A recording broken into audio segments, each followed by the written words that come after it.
So now let's see how we can work around with the fragment and mezzotint inside a Photopea. So first of all, let's just go around onto filter right here, and under pixelate right here, you can see that fragment is an option. So once you go around onto fragment, what it actually does is it actually goes around and then overlaps the image on top of its other, so that there's a bit of fragment going on right here, just like this, and that's it. If I were to now go around onto filter, onto pixelate right here, and go for mezzotint right here, just like this, then you can turn it into fine dots right here, and you get more tint.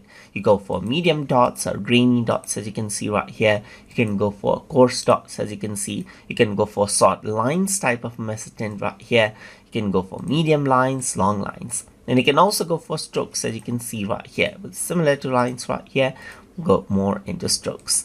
And once you press OK, the effect that you chose will be applied right here, just like this. And that is how you can work around with fragment and mezzotint inside a Photopea.